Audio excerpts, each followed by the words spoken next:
Hello everyone, student corner চ্যানেলে সকলকে স্বাগত জানাই। আমার প্রিয় ছাত্রছাত্রী, তোমরা যারা 2025 সালে দশম শ্রেণীর দ্বিতীয় পর্যায়ক্রমিক মূল্যায়ন বাংলা পরীক্ষা দেবে, তোমাদের জন্য একটি সাজেশন সেট নিয়ে উপস্থিত হয়েছি। যে প্রশ্নগুলি আলোচনা করা হবে এই প্রশ্নগুলি কিন্তু খুবই ইম্পর্টেন্ট, তাই প্রথম থেকে শেষ অবধি দেখতে থাকো। আশা করা যায় এখান থেকে সব কমন পেয়ে যাবে। আর চ্যানেলে নতুন হয়ে থাকলে অবশ্যই চ্যানেলটি সাবস্ক্রাইব করবে। শুরু করা যাক। দেখো, তোমাদের সিলেবাসটা দেখো। প্রথমে যে গল্প বহুরূপী পথের দাবি, কবিতা থেকে আসবে অভিষেক প্রলয় উল্লাস, নাটক হচ্ছে সিরাজউদ্দৌলা, ব্যাকরণ হচ্ছে সমাস নিমিত্ত প্রতিবেদন, আর পূর্ণাঙ্গ সহায়ক গ্রন্থি হচ্ছে কোনি। এবার বহুরূপী থেকে যে প্রশ্নগুলি ইম্পর্টেন্ট সেগুলি তোমাদের সঙ্গে আলোচনা করব। প্রথমে দেখো, মান 3-এর প্রথম প্রশ্ন, কি অদ্ভুত কথা বলিলেন হরিদা? কোন কথা হরিদা বলেছিলেন? কথাটি অদ্ভুত বলার কারণ কি? 2 নম্বর প্রশ্ন, তাতে যে আমার ঢং নষ্ট হয়ে যায়, ঢং বলতে কি বোঝানো হয়েছে? কিসের ঢং নষ্ট হয়ে যাবে? পরের প্রশ্ন দেখো, আপনি কি ভগবানের চেয়ে বড়? কাকে একথা বলা হয়েছে? তাকে একথা বলার কারণ বলা হয়েছে কেন? পরের প্রশ্ন দেখো, হরিদা পুলিশ সেজে কোথায় দাঁড়িয়েছিলেন?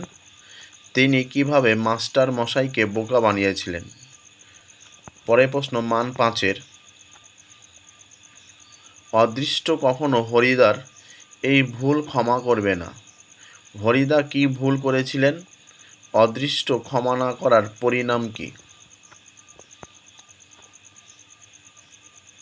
2 নম্বর প্রশ্ন দেখো, হরিদার চরিত্রটি বিশ্লেষণ করো। 3 নম্বর, চমকে উঠলেন জগদীশবাবু। জগদীশবাবুর পরিচয় দাও, তার চমকে ওঠার কারণ কি? পরের প্রশ্ন দেখো, জগদীশবাবুর বাড়ির হরিদা বিরাগী সেজে যাওয়ার পর যে ঘটনা ঘটেছিল তা বর্ণনা করো। এবার 2 নম্বর দেখো, পথের দাবি থেকে যে প্রশ্নগুলি ইম্পর্টেন্ট। প্রথম প্রশ্ন দেখো, নিমাইবাবু চুপ করিয়া রইলেন। নিমাইবাবুকে তার চুপ করে থাকার কারণ। 2 নম্বর প্রশ্ন, তার লাঞ্ছনা এই কালো চামড়ার নিচে কম জ্বলে না। বক্তাকে তার কোন লাঞ্ছনার কথা বলা হয়েছে? এবার মান 5-এর দেখো, বাবুটির স্বাস্থ্য গেছে কিন্তু শখ 16 আনা বজায় আছে। বাবুটিকে তার সাজসজ্জার পরিচয় দাও। পরের প্রশ্ন দেখো, পলিটিক্যাল সাসপেক্ট সব্যসাচী মল্লিককে নিমাইবাবু সম্মুখে হাজির করা হয়। পথের দাবি কবিতায় সব্যসাচী মল্লিক সম্পর্কে কি জানা যায়?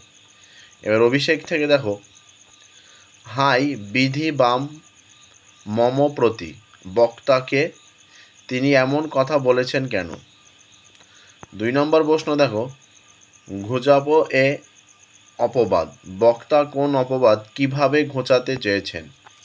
পরের প্রশ্ন দেখো, সসৈন্য সাজেন আজি যুজিতে আপনি। আপনি কে? তার যুদ্ধের সজ্জার পরিচয় দাও। পরেরটা দেখো, 4 নম্বর, আগে পুজো ইষ্টদেবে এমন উক্তি কার উদ্দেশ্য করা হয়েছে? কেন করা হয়েছে? পরেরটা প্রলয় উল্লাস থেকে দেখো, প্রথম প্রশ্ন, দিগম্বরের জটায় হাসে শিশু। চাঁদের কর দিগম্বরের জটা ও শিশু চাঁদের কর, এই দুই চিত্রকারের মেলবন্ধন বুঝিয়ে দাও। পরের প্রশ্ন, তোরা সব জয়ধ্বনি কর। তোরা কারা?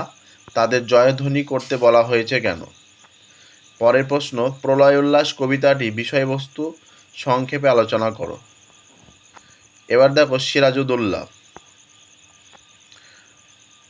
সিরাজউদ্দৌলা থেকে যে প্রশ্নগুলি আছে দেখো। প্রথম প্রশ্ন, দুর্দিন না সুদিন বক্তাকে, দুর্দিন না সুদিন বলতে এখানে কি বোঝানো হয়েছে? পরের প্রশ্ন, এই মুহূর্তে তুমি আমার দরবার ত্যাগ করো। বক্তা কাকে দরবার ত্যাগ করার কথা বলেছে, কেন বলেছেন? পরের প্রশ্ন, বাংলায় এই দুর্দিনে আমাকে ত্যাগ করবেন না, কাদের উদ্দেশ্যে কথা বলা হয়েছে? কোন দুর্দিনের কথা বলা হয়েছে? পরের প্রশ্ন, বলতে পারো এই ঘোষেটি বেগম দানবী না মানবী? বক্তার এমন মন্তব্যের কারণ কি? আজকে ভিডিও এই পর্যন্ত। ভিডিওটি ভালো লেগে থাকলে অবশ্যই লাইক কমেন্ট শেয়ার করবে, আর চ্যানেলে নতুন হয়ে থাকলে অবশ্যই চ্যানেলটি সাবস্ক্রাইব করবে। যে প্রশ্নগুলি আলোচনা করা হলো এগুলি কিন্তু খুবই ইম্পর্টেন্ট, তাই প্রথম থেকে শেষ অবধি একবার দেখে নাও। আর পরীক্ষা বেশি দেরি নেই, তাই মুখস্থ করতে থাকো খাতায় লিখে। আশা করি সবই কাজে আসবে। আর যেগুলি বাকি থাকলো, গ্রামার, ব্যাকরণ, সমাস, নিমিত্ত প্রতিবেদন আর পূর্ণাঙ্গ সহায়ক গ্রন্থ, পরবর্তী কোনো একটি নতুন ভিডিওতে দেখা হচ্ছে। ততক্ষণ ভালো থেকে সুস্থ থেকো। ধন্যবাদ।